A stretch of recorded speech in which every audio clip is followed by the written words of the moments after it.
Hey everybody, Jake and Gino here. G-Dad, how's it going today? I'm doing as good as you, bro. You're nailing things today from what I hear. Dude, I got the purple on. My hair's looking good. I'm feeling good. I'm hanging out with the G-Daddy. Hey, man, this is the pinnacle, all right? We are doing all right. That's right, bro. Hey, man, listen. The Fed has propped up the banking system by pushing in tons of money, okay? They are not going to let the banks fail. We know this, okay? That is a strategy. Keep the banks propped up. But we are seeing the effects of inflation. Asset prices are rising along with CPI. So G-Dad, G-Father, G-Pop Rabini, the question I'm going to ask you, how is inflation going to impact your multifamily investing strategy? You know, Jake, as you were talking, I'm writing down notes because we just had the pleasure the other day of podcasting Dr. Peter Linneman. Check him out, Dr. Peter Linneman, 70 years old. He's an economist, but he's a guru. He's that guru that's actually going out there and investing. So he's an economist. And he's the one professor that's actually done stuff in the real world. Like that, professors. There's so many things that I could say about the man. Amazing interview, long interview. But what I loved about it, so well versed in so many different topics. And what we've seen, he's got the 100-year long-term mindset. He says, if you're going to invest, you don't invest and look at it in a 1 or 2 or 3 or even a 4-year window. You look at it at a decade window, which means that's what he's thinking is more or less the market cycle. From you're going to have a couple of really good years, a couple of really bad years, and 6 years more or less is going to be average. What he found was unlevered real estate multifamily over that decade period is going to return you about 9%. When you lever it, it's about 12%. So for me, that question is pretty tough to answer because I'm not looking at it in a bubble right now. We always get focused on, what's going to happen the next 6 months, 12 months. We're going to continue to buy great assets. We're going to continue to buy great assets in great areas of markets that are continuing to grow.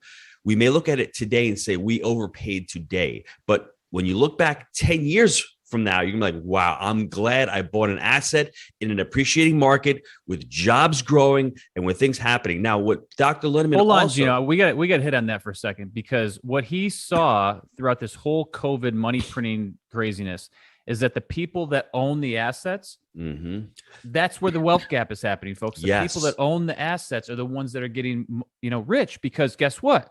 The banks are putting money in those assets. So follow the money, okay? Federal government is propping up the banks. The banks are lending money to Gino so he can buy an asset. So the people that have the assets, those assets become more desirable. So the people holding real assets are growing, or their wealth is growing simply because of the economic policy. So that's very key, right? Yes, very important. And the other thing that he was talking about with inflation, it's a very hard thing to measure. It's not a political thing because you're talking about consumer prices versus asset prices. The Fed does not gauge asset price inflation, but homes are very expensive right now. And they've gone up 25% in the last couple of years. So that's not in inflation numbers. He said 25% of the inflation number last year was used cars. Jake, did you go buy a used car last year?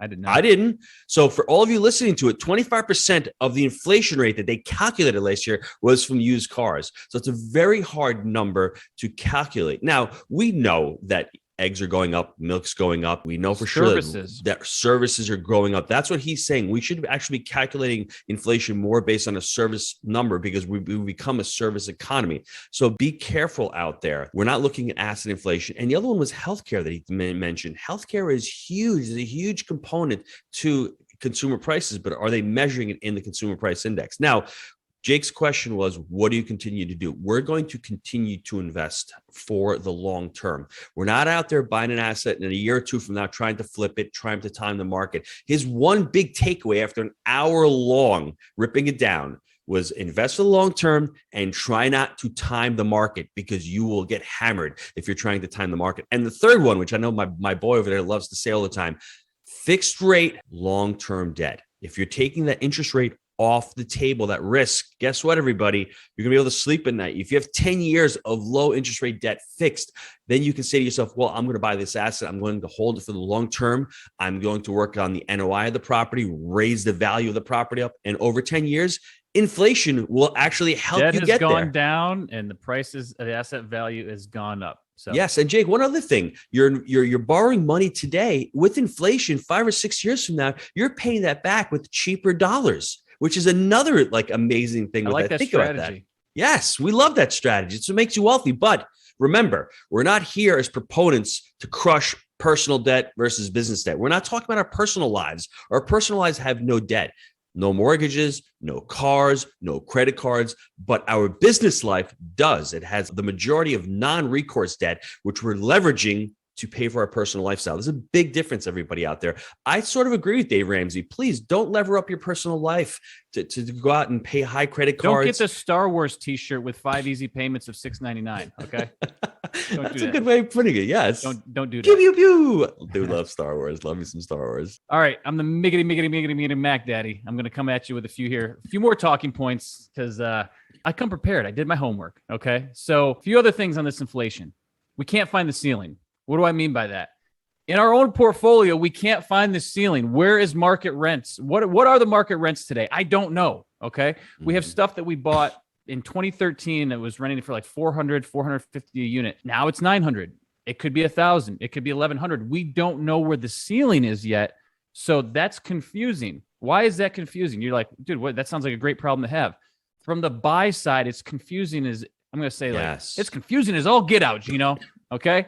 And here's the thing. We're looking at assets right now and saying we know there's room to go in the rent. And so it's harder to buy in actuals right now. It doesn't make it a bad deal. Is it in a good location? Can you get good, long-term fixed rate debt on it? Or is it going to have a great, resident base that has good wages, all that stuff? Checking those boxes. But right now I'm buying it. It's like a 0% cash on cash. What the hell am I doing? But they haven't found the ceiling either. So they may be $100, $200, $300, $400 off in their market rents. That's what makes this a challenging situation right now. And you pray that you going into it, that the economy, continues to go up and things continue happening. Otherwise you get caught. That's where it gets a little funny. So I think for us right now, it's where's the ceiling? We can't find the ceiling. That's what we're a little worried about. The other thing is 29% savings rate during COVID. The height of COVID, people were getting a ton of money. They had nothing to spend it on. 29% savings rate. Okay. Historically, it's 7. Okay. Mm-hmm. So at the height of COVID, everyone was given all this money. People stopped producing goods. So they had nothing to spend it on. So they went out and bought homes and used cars, obviously, right? That's what people were fighting over. And drove those prices through the roof. So then, it got even more expensive. This has dropped to 12% right now. Okay. Right now, where we are, September 2021, we're sitting at about 12% savings rate in the US. That's going to come back down to 7%. The money always works its way out of the system, right? That gets back down to 7%. This unemployment stuff starts to burn off in September. People are getting back to work. Eventually that gets back to 7. Okay. The money gets, kind of works its way through the system at a more macro scale. Eventually we find what the new normal is if they stop printing money. That's a huge if, right? Because there's all this infrastructure stuff coming down the line. I'm just hoping that we can kind of get some sort of stability to understand where the hell we are. What's the the fair market value on pricing and things. That's a little confusing right now. So I think in the next year, 2, 3 years, that starts to level out a little bit if they stop tinkering so much. That's going to help a lot of things get more clear, especially when you're buying something. The other thing that I want to say is what Gino said. You can't stress this enough. You got to play for the long term, minimum 10 years. Are you happy to own this asset? Are you happy to own this proposed asset for 10 years? If so, then we are buyers. I think that's the key. You need to really look at yourself and say, hey, can I cover myself on this? Can I cover my debt? And do I think there's cash on cash on the horizon? That's not as comfortable as where we've been, in years past. But ultimately, rents are going up. So that's getting literally priced into the current values, the current pricing that you're seeing, the current offer prices on these assets. So it's different. It's a market cycle. Things are constantly in motion and changing, and that's just where we are right now. So I think a couple years IO helps, right? A little interest only in the beginning to make sure that you have plenty of coverage, and it gives you a runway to get to those market rents that we think are there. Jake, one thing that we need to mention, as long as I've been a business owner, one thing that I've noticed from my pizza days, prices would go up. They'd rarely come back down. So you're seeing on average, $8 an hour was the minimum wage in Florida. The last 6 to 12 months, try to get somebody to work for less than $15 an hour as a dishwasher.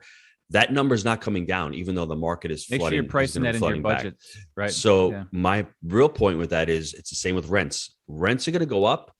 Dr. Linneman said traditionally they don't go down more than 10%. So if we go into this big, massive recession and you have $1,000 in rents for a 2-bed, they may go down to 9 or 850. They're not going to go down much more than that. But you know what? They are going to continue to rise as long as we continue to have this wage increase. And what happens when when rents rise? And our NOI rises. So that's why these valuations going forward, that's why they're predicting these valuations. And one last thing about interest and inflation, the government is actually thinking about looking at rent rates and actually using that as an inflation metric. So now that they're starting to talk about it, they're realizing how dangerous it can be, because if these people who are making $40,000 or $45,000 a year can't afford rent, what's going to happen? They have to really tame this inflation and try to take it under control, because if not, rent's going to continue to rise. There's not enough supply of apartments on there. Sailed, my friend. Yeah, but that's what's happening. That's why the future looks great for multifamily, because there's not enough single family homes being built right now. A lot of first time home buyers are trying to buy a home right now. They're competing with other people who have saved up 30% of their income. There's a lot of things going on. So really it hinges on having that long-term mindset, buying an asset that's not too old, that you're willing to hold it for the next 10 years plus, that's in a good area, that's going to have an area with job growth and population growth. So that's what we're looking for, Jake. All right, Gino, we're closing this out right now. There's a financial vacation for smart people coming up, for folks that want to be in the game. They want to own the best asset class, which is multifamily. Where do they go to get information on this thing? Woo, jakeandgino.com/MM4. Do me another favor, Jake. Gino at jakeandgino.com. Hit me up, everybody. I'll give you this book. And if you reach out to me, I will hook you up with our community director, and he'll give you a little discount on coming to MM4. Because you can't discount MM4. Yeah. I mean, you don't discount the vacation, bro. This is just for everybody listening to this, because I want them to be there, because it's going to be life changing. Like Jake said, if you do for a vacation, it's in Disney. I mean, we're right 5 minutes out of Epcot. October 23rd, 24th. You're still going to be able to do the lazy river and the water slides there. Okay. Absolutely. It doesn't end on Labor Day. All right. And Jake, we have an amazing lineup. We're talking about buying, managing, financing. This is not a pitch fest. We're going to have Luke Wren there. He's a Tony Robbins speaker. We have our entire team there. We have our coaches there. We have broker panels. We have lender panels. It's all about multifamily. That's all we're focusing on this weekend. And we're going to have, right now, we're at 600 tickets. We're going to 900 tickets with this bad boy. So it's going to be full. If you're looking to buy a deal, if you're looking to raise capital, if you're looking to network, have fun, meet people in the business. We got Bo the Badass Barry going to be there, right? Our broker buddy from Florida. So. That's right. So listen, jakeandgino.com/MM4. Let's see you there. Thanks, Gino. Thanks, Jake.